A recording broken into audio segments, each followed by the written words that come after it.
अब भाई और बहनों, 90 डिग्री वाले प्रवीण पत्रकार ने तो खाली 20-25 लाख रुपए के गबन का ही आरोप लगाया है। मैं पवन दास तो करोड़ों का आरोप लगाता हूं, करोड़ों का आरोप। करो मुकदमे मेरे ऊपर, कितने करोगे? अरे कम से कम उतने तो करो जितने सतगुरु पे लगे हुए हैं। 14-15 तो कर दो यार, 4 में मजा नहीं आ रहा। 4 मुकदमों में मजा नहीं आ रहा, कम से कम सतगुरु के बराबर तो करो। मैं पवन दास तुम्हारे ऊपर करोड़ों का आरोप लगा रहा हूं, करोड़ों का, और सबूत भी दिखाऊंगा, क्योंकि मैं अपने सतगुरु के पद चिन्हों पे चलता हूं। जिस प्रकार मेरा सतगुरु बिना सबूत के एक भी बात नहीं बोलता, ये उनका चेला पवन दास भी नहीं बोलता। और तुम कितने बड़े चोर हो, कितने बड़े ठग हो। संत रामपाल जी के परिवार वाले, उनके बेटा बेटी, भाई बंधु रिश्तेदार, कितने बड़े ठग, कितने बड़े चोर। सरेआम कह रहा हूं मैं पवन दास, सोशल मीडिया पर, देश और दुनिया के सामने, सतगुरु रामपाल जी के परिवार, उनके रिश्तेदारों से बढ़कर दुनिया में कोई ठग नहीं, दुनिया में कोई चोर नहीं। क्योंकि दुनिया जो ठगी कर रही है, जो चोरी कर रही है, तत्व ज्ञान के अभाव में कर रही है, उनको इतना दोष नहीं है। लेकिन भक्ति लेने के बाद यदि कोई संगत से ठगी करे, चोरी करे, उससे बड़ा महादोषी, महापापी, महाचोर कोई नहीं। और ये कोई बड़ी बात नहीं है।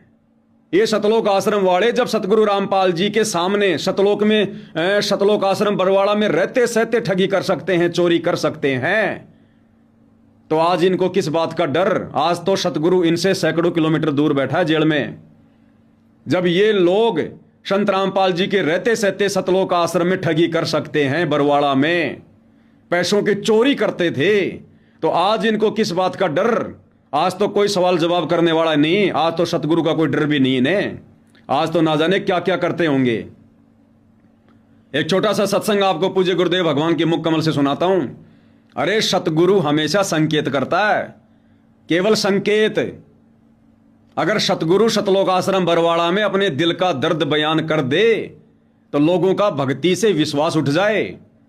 इसलिए सतगुरु रामपाल जी ने ज्यादा खोलकर संगत के सामने बातें नहीं रखी।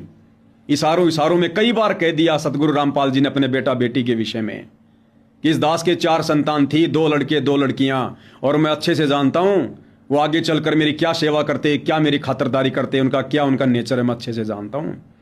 इस अंतर्यामी ने तो पहले ही बता दिया था, लेकिन संगत बुद्धि विवेक का इस्तेमाल नहीं करती।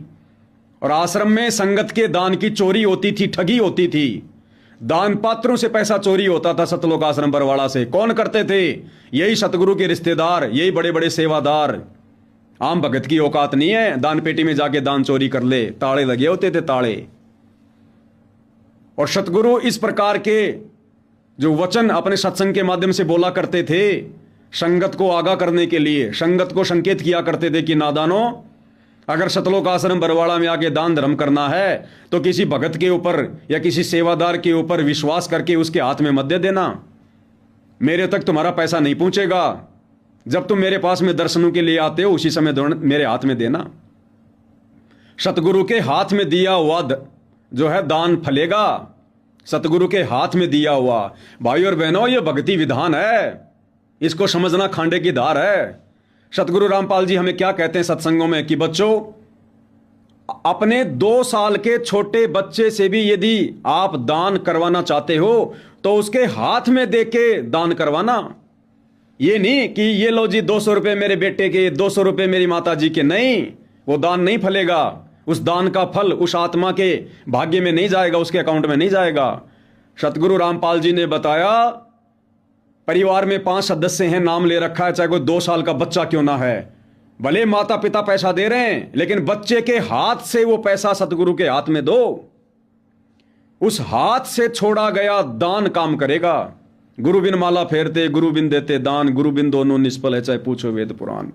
गुरु बिन दान पुण्य जो कर ही, मिथ्या होए कबू न फल ही। और सतलोक आश्रम बरवाड़ा में, अरे चलो बेचारे वर्तमान के जो नए नए भगत हैं, जिन्होंने सतलोक आश्रम बरवाड़ा नहीं देखा, जिन्होंने सतगुरु के अभी तक साक्षात दर्शन नहीं किए, अरे वो तो मूर्ख बन सकते हैं कोऑर्डिनेटरों के चक्रों में आकर, गुरु के परिवार के चक्रों में आकर। जो भगत सतलोक आश्रम बरवाड़ा से जुड़े हुए हैं, अरे तुम क्यों मूर्ख बन रहे हो? अरे सतलोक आश्रम बरवाड़ा से जुड़े भक्तों, जब तुम सतगुरु रामपाल जी के दर्शनों के लिए लाइन बनाकर जाया करते थे तो उस समय मोटे मोटे अक्षरों में, बड़े बड़े होर्डिंगों में सतगुरु रामपाल जी ने क्या लिखवा रखा था कि ज्योति और पाठ का पैसा दर्शन करते समय सतगुरु देव जी के हाथ में दें। क्यों? क्योंकि सतगुरु के हाथ में दिया गया दान फलता है। दूसरा कारण यह था कि सतलोक आश्रम बरवाड़ा का मैनेजमेंट, सेवादार, गुरु के परिवार वाले दान पेटी में पैसे चोरी किया करते थे। भगत बेचारे उनको गुरु का जो है बड़ा भगत मानकर, परिवार का सदस्य मानकर उनके हाथ में दान दे दिया करते थे, वो जेब में डाल लिया करते थे। इसलिए सतगुरु रामपाल जी ने लिखवाया कि दर्शन करते समय, क्योंकि आश्रम में जाने वाला हर भगत सतगुरु के दर्शन करता था कि नालायको तुम मेरे आमने सामने तो आते ही हो, मेरे से तो मिलते ही हो, आशीर्वाद तो लेते ही हो, ये पैसा दान पेटियों में ना डाल के साक्षात अपने गुरु के हाथ में दो, वो तुम्हारा धन फलेगा। और सब लोग सतगुरुदेव जी के हाथ में ज्योति और पाठ का पैसा दिया करते थे, ज्योति और पाठ का पैसा। ये सबको पता है जो भगत सतलोक आश्रम बरवाड़ा से जुड़े हुए थे। और गुरुदेव ने क्या संकेत किया सत्संग में, ये 2014 का सत्संग है ये, और क्या कह रहे हैं गुरुदेव भगवान? आश्रम वालों को, सेवादारों को, अपने परिवार वालों को आगाह कर रहे हैं, संगत को भी सूचित कर रहे हैं कि यहां जो दान आता है ये परमात्मा का हो जाता है, फिर भगत का नहीं रहता। उसको तो परमात्मा 1000 गुना करके देता है। फिर मालिक ने आगे हिदायत दी कि यहां जो सेवादार रहते हैं, ये आगे जो सेवादार आएंगे, ये परमात्मा का पैसा है, धनी का पैसा है। यहां जो सेवादार हैं, गुरुदेव कह रहे हैं, ये भी थोड़ी बहुत हेरा फेरी कर देते हैं। हेरा फेरी का मतलब होता है चोरी करना, ठगी करना, पैसे का दुरुपयोग करना। क्या कह रहे सतगुरु रामपाल जी अपने मुख कमल से? ये डूबकर मरने की बात है संगत के लिए। सतगुरु रामपाल जी अपने मैनेजमेंट के ऊपर उंगली उठा रहे हैं। ये तो 2014 बरवाला कांड से पहले की बात है। सतगुरु के आश्रम में रहते सहते ये लोग चोरी करते थे, ठगी करते थे, और सतगुरु रामपाल जी ने मजबूरी में सत्संग में सार्वजनिक तौर पर इशारा करना पड़ा, संकेत करना पड़ा। तो विचार करो भाई और बहनों, जिस परम संत ने इस बात को सत्संग में बोलना पड़ा, ये लोग कितना पैसा चोरी किया करते होंगे। क्या कह रहे हैं गुरुदेव भगवान, ध्यान से सुनो। क्योंकि परमात्मा का विधान है, कहते हैं आप 1 रुपया दान करोगे, 1000 देता दाता आपको। जो दान आप यहाँ करते हो वो आपका नहीं, वो तो भगवान का हो गया, आपका नहीं रहा। उसके बदले में आपको तो 1000 मालिक ने उसी समय लिख दिया आपके अकाउंट में, लेकिन वो अकाउंट आपको दिखता कौन?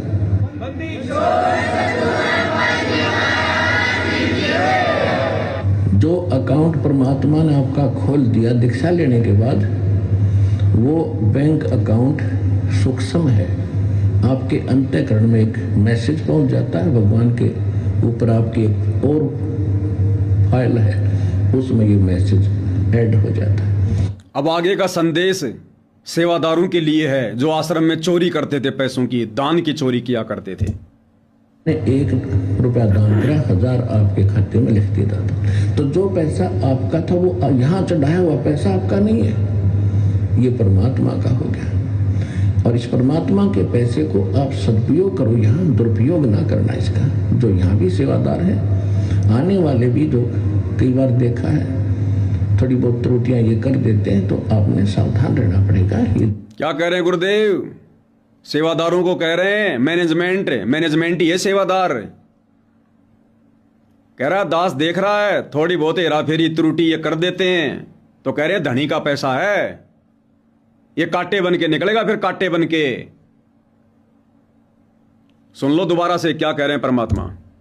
जो यहाँ भी सेवादार है, आने वाले भी जो कई बार देखा है थोड़ी बहुत त्रुटियां ये कर देते हैं, तो आपने सावधान रहना पड़ेगा। ये धनी का पैसा है। जो यहाँ भी सेवादार है, आने वाले भी जो कई बार देखा है थोड़ी बहुत त्रुटियां ये कर देते हैं, तो आपने सावधान रहना पड़ेगा। ये धनी का पैसा है, आपको तो दे दिया मालिक ने उसी समय, ये नहीं रखता अपने पास। ये तो पूर्ण परमात्मा है। कहते चारों युगों में देख लो हमने किसका रखा मारे। द्रौपदी ने 1 बिलांत का कपड़ा दिया था, 9 इंच ढेर लगा दिया उसका। सुदामा ने 4 चावल फुकवाए थे, महल बना दिया। तैमूर लंग ने 1 रोटी दी थी, उसको 7 पीढ़ी का राज बख्श दिया। तो कहते चारों युगों में देख ले हमने किसका रखा मार, हमने किसका लेकर ना दिया हो मारना, यानी कोई पैसा लेकर ना देने का, उसने पैसा मार लिया मेरा। तो परमात्मा कहते चारों युगों में देख ले हमने किसका रखा मार, हमने किसी का पैसा रखा नहीं। भाई और बहनों, विचार करना, ये सामान्य सत्संग नहीं है, तत्वदर्शी संत के सत्संग हैं। बहुत गहरे संकेत होते हैं। अरे एक आम पिता जिसका बच्चा घर में 1000-2000 की हेराफेरी कर दे, वो बाप भी समाज के सामने जाकर इस प्रकार से सार्वजनिक तौर पर अपने बेटा बेटी के विषय में नहीं बताता है। यदि 1000-2000 की हेराफेरी यदि कोई कर देता है तो सतगुरु रामपाल जी तो परमपिता परमेश्वर हैं। 1000-2000 की चोरी, दान में हेरा फेरी के मामले को सतगुरु रामपाल जी सत्संग में नहीं कहेंगे। लाखों में हेरा फेरी होती थी, लाखों में। सतगुरु इनको समझा समझा के भी दुखी हो गए थे, लेकिन ये लोग नहीं मानते थे, क्योंकि ये संत रामपाल जी को आम संत की तरह ट्रीट करते हैं, आम संत की बाती। गुरु मानुष कर जानते वो नर कहिए अंध, ओवें दुखी संसार में आगे काल के फंदे। कई लाखों में ठगी होती थी, चोरी होती थी। सतलोक आश्रम बरवाड़ा का मुख्य ट्रस्टी बलजीत लहरी, जिसकी बेटी बबीता, जिसका नाम इस मीडिया ने और समाज के कुछ अन्य लोगों ने संत रामपाल जी के साथ में जोड़ दिया था बेवजह, जिसको बेबो कहा जाता था, उस बेबो का भाई अनिल लहरी, बलजीत लहरी का बेटा अनिल लहरी, जो सतगुरु रामपाल जी का बॉडीगार्ड था, पिस्तौल रखा करता था, उनका ड्राइवर भी था। कई लाखों में उसने दान पेटी से पैसों की चोरी की, कई लाखों से। कई बार उसको सतलोक आश्रम बरवाड़ा के मेन गेट पर उसको पकड़ा गया, आश्रम से बाहर पैसे ले जाते हुए। कई बार, एक बार दुखी होकर उसके पिता ने, बलजीत लहरी ने, संत रामपाल जी के सामने जाकर 1-1.5 लाख रुपए देने चाहे कि गुरुदेव ये कुछ पैसे हैं। तो गुरुदेव ने कहा कि भाई ये क्यों? तो बलजीत ने कहा जी वो लड़का जो थोड़ी बहुत हेरा फेरी। तो गुरुदेव ने कहा कि जेब में डाल ले इन पैसों को, बेटा तुम्हारे से तो कई लाखों का हिसाब लेना, कई लाखों का। भाई और बहनों, मैं इस घटना को मजाक में ले सकता था, हो सकता है किसी भगत ने बोल दिया होगा, लेकिन जब ये पवन दास 2022 दिसंबर में हिसार जेल में गया 420 के झूठे मुकदमे में, जो झूठा मुकदमा इन लोगों ने सतगुरु रामपाल जी को अपना जैसा आम व्यक्ति समझकर मुझ पवन दास के ऊपर करवाया, वो मेरी परीक्षा थी। जब मैं हिसार जेल में था तो जिस ब्लॉक में था उस ब्लॉक में बहुत सारे लोग थे। एक लड़का वो बरवाड़ा के खरक पुनिया गांव का था, उसका नाम था प्रदीप पुनिया, जिसका दारू का ठेका था। जब उसको पता चला कि ये पवन दास ये संत रामपाल जी का भगत है, तो मेरे से बातचीत करने लगा और मेरे से कहा कि तू उसको अनिल लहरी को जानता है क्या? तो मैं तो जानता था, क्योंकि बरवाला कांड के बाद संत रामपाल जी का जो सांसारिक रूप में जो दामाद है, संजय खानपुर वाला, जो वर्तमान में हिसार जेल में है, वो संजय खानपुर वाला जो मंजू का पति है, संजय खानपुर वाला, ये बलजीत लहरी का बेटा अनिल लहरी, ये दोनों भगोड़े थे। और राजस्थान के स्टेट कोऑर्डिनेटर प्रकाश माली के साथ जयपुर में मेरे घर पर आए। उस समय मैं मैनेजमेंट के खिलाफ वीडियो बनाया करता था, 2015 लास्ट की बात है। तो डराने लगे, धमकाने लगे, तू महेंद्र भगत जी के खिलाफ बोलेगा। मैंने कहा भैया जो सच है वो बोलूंगा, महेंद्र क्या, चाहे महेंद्र का बाप क्यों ना आ जाए। बोला देख ले। मैंने कहा देख लिया भाई, अब बात समझ में आ गई, पीछे कदम नहीं हटा सकते, बहुत मूर्ख बन लिए तुम लोगों के चक्कर में। तो मैं तो जानता था इसको। तो उस प्रदीप पुनिया ने मुझे कहा, जो बरवाला के खरक पुनिया गांव का था, उसने कहा कि वो हमारी मौज करता था, मौज। मैंने कहा यार वो तुम्हारी मौज कैसे करता था?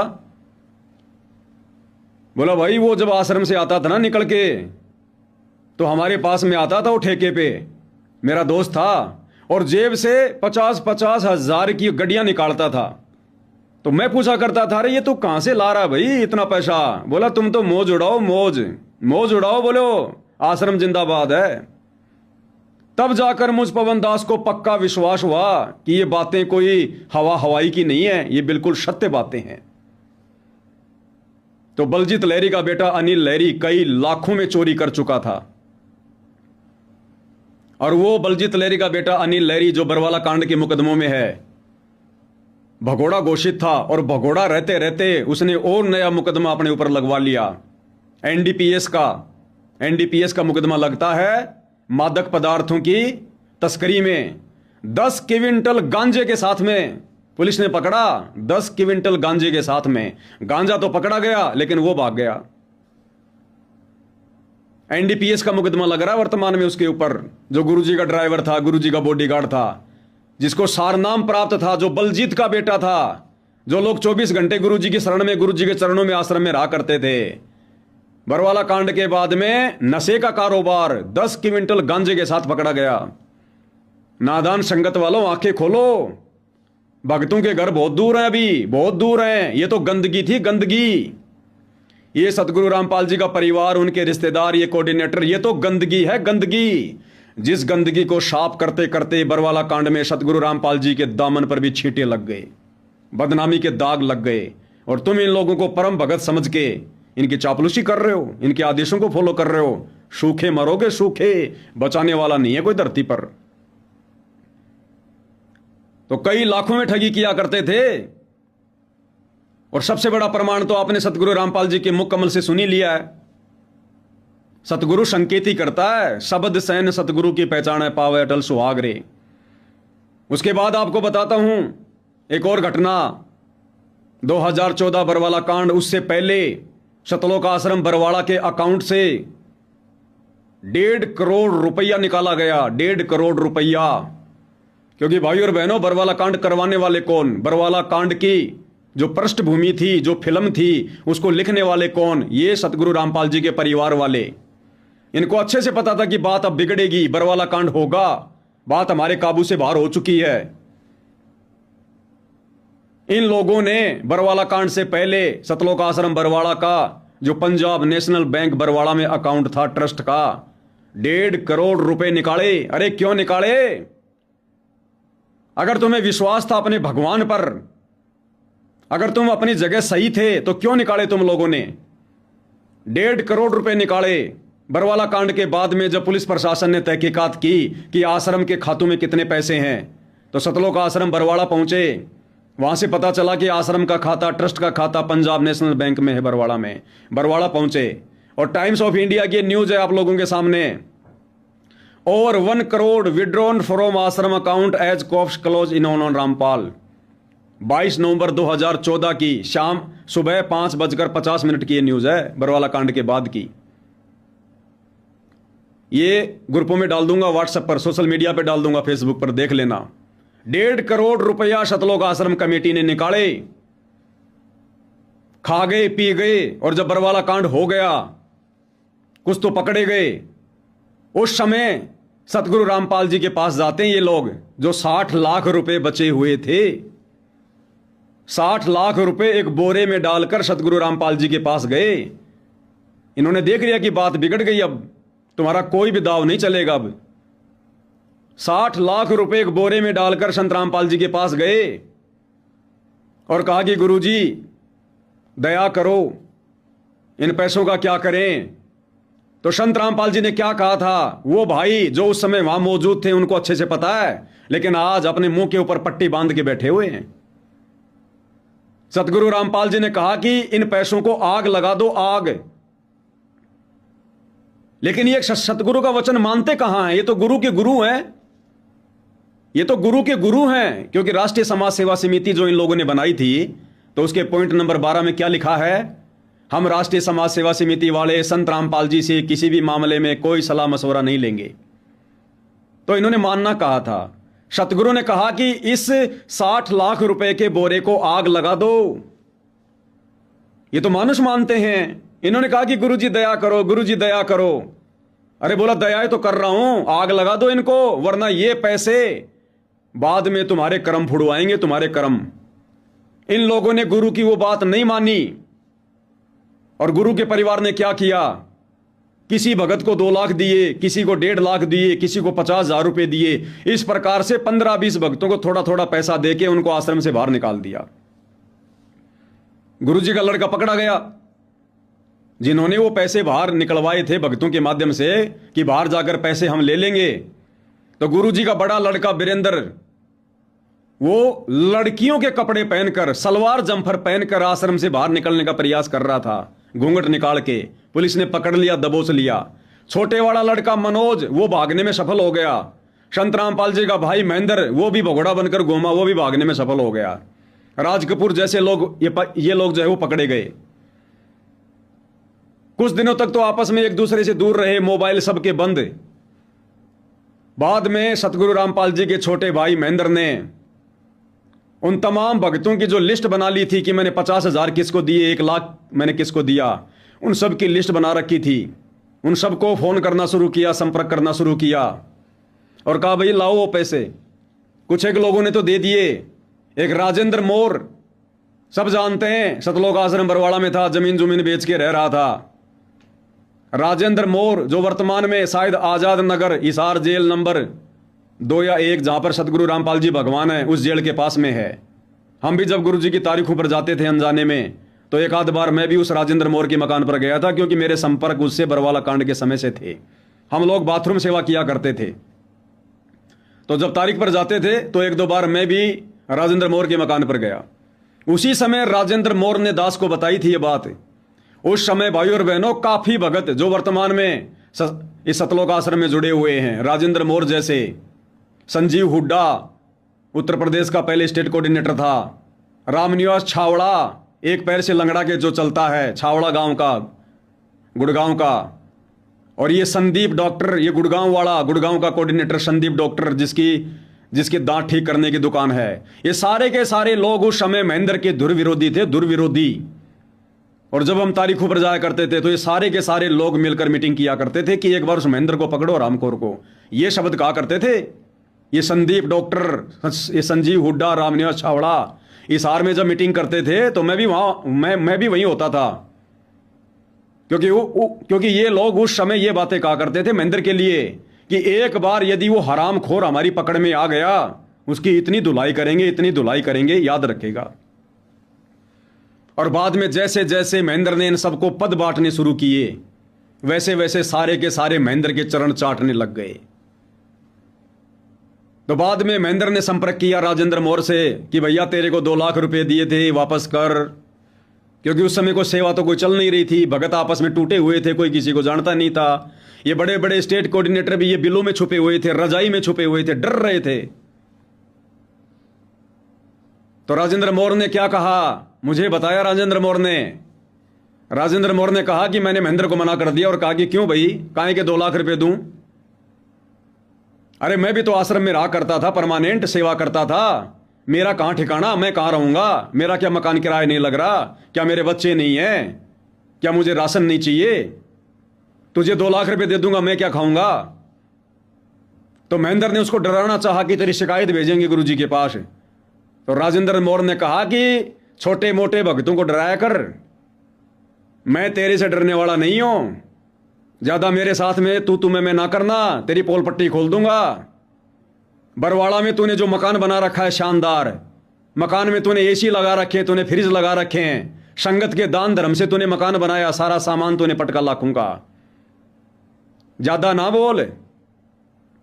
उसके बाद महेंद्र चुपचाप हो गया।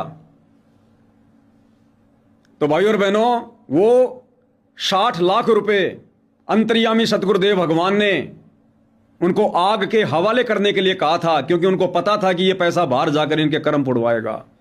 तो कर्म फूटे कि नहीं फूटे, भक्तों का आपस में झगड़ा हुआ कि नहीं हुआ, उन पैसों को लेकर मन मुटाव हुआ कि नहीं हुआ? लेकिन ये लोग सतगुरु की एक भी बात नहीं मानते। तो ये 1.5 करोड़ रुपया वहां से निकाला गया था। इसका दूसरा पेज भी आपको दिखा देता हूं। इसके दूसरा पेज में गलती से ऐड करना भूल गया। दूसरे पेज में सतलोक आश्रम बरवाड़ा के भक्ति मुक्ति जो ट्रस्ट था उस समय, उसके पंजाब नेशनल बैंक के अकाउंट नंबर भी लिखे हुए हैं, कब कब निकाले गए। जब बैंक खाता खोला गया था 2012 में, तो उसमें 35 लाख रुपए डिपॉजिट किए गए थे। और जब बरवाला कांड हुआ उस समय 1.5 करोड़ रुपए थे, जो 1.5 करोड़ रुपए इन लोगों ने निकाल लिए थे। 60 लाख रुपए बचे थे। उस पैसे को फिर इन्होंने आश्रम से बाहर निकाला और उस पैसे ने फिर इनके कर्म फुड़वाए। इन लोगों में जो है मनमुटाव हुआ। तो ये चोर नहीं तो और क्या है? ये चोर नहीं तो और क्या है? जब सतगुरु ने मना कर दिया उन पैसों के लिए, उसके बावजूद भी ये लोग पैसे आश्रम से बाहर निकाल रहे हैं, तो ये चोरी कर रहे हैं, चोरी, ठगी। ना इनको अपने गुरु पे विश्वास, ना ये उनको गुरु मानते। परमात्मा तो बहुत दूर की बात है। उसके बाद बरवाला कांड हुआ, सतगुरु रामपाल जी सार जेल जाकर बैठ गए। और भाई और बहनों, इन लोगों ने अपनी मनमानी हरकतों के चलते गुरु को मानुष मानकर सतलोक आश्रम बरवाड़ा के पास में कि गुरुजी हम आश्रम का विस्तार करेंगे, इन लोगों ने गुरु को सलाह देते हुए, संगत के दान धर्म का दुरुपयोग करते हुए 58 एकड़ जमीन इन लोगों ने ली, यानी एग्रीमेंट कर लिया, बयाना दे दिया था। 5 करोड़ रुपए दिए थे बयाने में उस जमीन के लिए। 32 करोड़ रुपए में सौदा तय हुआ था 58 एकड़ जमीन का, सतलोक आश्रम बरवाड़ा के पास में आश्रम को विस्तार करने के लिए। अब सोचिए भाई और बहनों, अंतर्यामी सतगुरु रामपाल जी भगवान, जिनको पता था कि बरवाला कांड होगा, क्या वो परमात्मा आश्रम का विस्तार करवाएगा? लेकिन इन लोगों ने जबरदस्ती, 2 कोड़ी के जीवों ने अपनी मनमानी करते हुए गुरु को जबरदस्ती ये सलाह देते हुए, गुरु जी संगत बढ़ रही है, संगत बढ़ रही है, तो गुरु क्या करेगा? फिर काल के साथ एग्रीमेंट है। काल ने कहा था कि जो जबरदस्ती करे, आपकी बात ना माने, वो मेरा छेड़ना मत। तो गुरु तो कुछ नहीं बोलेगा, फिर एक बार कह सकता है। 58 एकड़ जमीन इन्होंने सौदा किया, 5 करोड़ रुपए दे दिए, 32 करोड़ में सौदा हुआ। उसके बाद बरवाला कांड हो गया, और बरवाला कांड के बाद में फिर इन लोगों ने तरह तरह की बातें संगत में फैलाई। सतगुरु रामपाल जी के पास में अरदास गई, और सतगुरु रामपाल जी ने हिसार जेल से लेटर लिखकर, जो लेटर आप भाई बहनों के सामने है, 14/3/2015 को ये लेटर हिसार जेल से आया। इन्हीं सतलोक आश्रम वालों ने सोशल मीडिया पर भेजा, आम संगत में नहीं भेजा, इनका जो मैनेजमेंट है उसमें भेजा। और उस समय भाई और बहनों, मैनेजमेंट में 2 फाड़ थी, आज भी है, उस समय भी थी। और उसके बाद मुझ पवन दास के हाथ में वो सतलोक आश्रम की हार्ड डिस्क लगी। उस हार्ड डिस्क से ये लेटर निकला सतगुरु रामपाल जी का, उनके कर कमल से लिखा हुआ, हिसार जेल से, जैसा कि ये लोग बताया करते थे उस समय। और इस लेटर में सतगुरु रामपाल जी ने क्या लिखा, ये लेटर मैं व्हाट्सएप पे डाल दूंगा, देख लेना। ये डायरेक्ट में इसलिए नहीं डालता क्योंकि बिना विस्तार से समझाए आप लोग इनकी गणित को समझ नहीं सकते। इस लेटर में नीचे नीचे लिखा हुआ है, सतगुरु रामपाल जी ने सतलोक आश्रम कमेटी को क्या सलाह दी, जो जमीन का बयाना दे रखा है उसका या तो समय बढ़ा लें, कि जो जमीन का बयाना दे रखा ना 5 करोड़ रुपए, नालायको अभी जमीन मत लेना, उसका समय बढ़वा लो कि भाई हमारे गुरुजी अभी जेल चले गए, जब गुरुजी आएंगे उस समय जमीन लेंगे। जो जमीन का बयाना दे रखा है उसका या तो समय बढ़वा लें, यदि सब ट्रस्टी या मुख्य ट्रस्टी मई तक जमानत पर छूट जाएं तो मिलकर सलाह करके बयाना वापस ले लें। गुरुदेव कह रहे हैं बयाना वापस ले लेना, जमीन नहीं लेनी हमने। कम या अधिक करके बयाना वापस ले सकते हैं, अभी कुछ ना करें। साफ साफ लिखा है कि अभी कुछ मत करना उस जमीन के मामले में। वो 5 करोड़ रुपए का जो बयान दे रखा है उसके हाथ पैर जोड़ के, क्योंकि वो भक्तों का पैसा है, अगर वो 10-20 लाख रुपए ना भी दे तो कोई बात नहीं है, बाकी पैसा वापस ले लो। अभी जमीन के चक्कर में मत पड़ो, आश्रम वाश्रम के चक्कर में मत पड़ो। गुरुदेव ने समझाया कि नालायको, तुम्हारा सबसे बड़ा धन, तुम्हारा सबसे बड़ा आश्रम तो मैं हूं जो जेल में बैठा हूं। ये फर्जी आश्रम खोल खोल के क्या करोगे? तुम्हारा सबसे बड़ा धन तुम्हारा गुरु है। लेकिन इन लोगों ने भाई और बहनों इस लेटर की आज्ञा का भी पालन नहीं किया। और क्या किया इन लोगों ने हम सब जानते हैं। वो 5 करोड़ रुपया भी इन लोगों ने ले लिया। कोई अच्छी आत्मा थी, उसने दे दिया पैसा, कि साधु संतों को पैसा दिया जाता है, साधु संतों का पैसा खा के पाप का भागी नहीं बना जाता। उसने ये सारा का सारा पैसा आश्रम वालों को वापस लौटा दिया। लेकिन इन आश्रम वालों ने ठगी की, क्योंकि आज हमारा वीडियो ठगी के ऊपर चल रहा है, विश्वासघात के ऊपर चल रहा है। इन्होंने ठगी की संगत के साथ और विश्वासघात किया, इस लेटर की बात ना मान के अपने गुरु के साथ। और इन सतलोक आश्रम कमेटी वालों ने 2015 में सबको पता है, बेचारे नए भक्तों को नहीं पता तो क्या हुआ।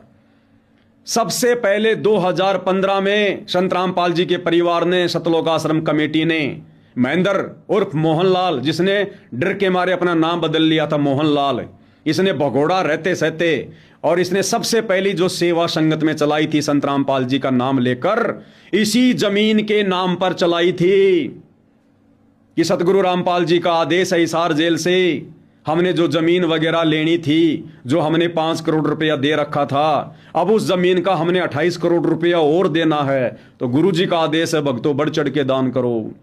मैं पवन दास भी उस समय आश्रम के साथ जुड़ा हुआ था। इस जमीन के लिए मुझ पवन दास ने भी 5,000 रुपए दिए थे और कई भक्तों से ले लेकर सतलोक आश्रम में पहुंचाए थे। अरे गुरु का आदेश था कि अभी कुछ नहीं करना, जमीन नहीं लेनी, बयाना वापस ले लो। इन लोगों ने गुरु के साथ विश्वासघात किया, संगत के साथ में ठगी की। और भाइयों और बहनों, उस समय जो पैसा संगत ने दिया था भावनावश होकर, किसी ने अपना टेम्पू बेचा, जयपुर का एक भगत था, उसने अपना ऑटो रिक्शा बेच दिया। इन लोगों ने ऐसी ऐसी मार्मिक बातें संगत में फैलाई कि 1 लीर के कारण मेरे हो गए चीर अपार, जय मन पहले बेरा होता मैं देती सब कुछ वार। भक्तों, आज है वो मौका, सतगुरु जी का आदेश आ गया जेल से, हमने वो जमीन लेनी है, हमारे बाप ने बयाना दिया था। ऐसा ऐसा बोल के इन लोगों ने संगत को इतनी बुरी तरीके से ठगा।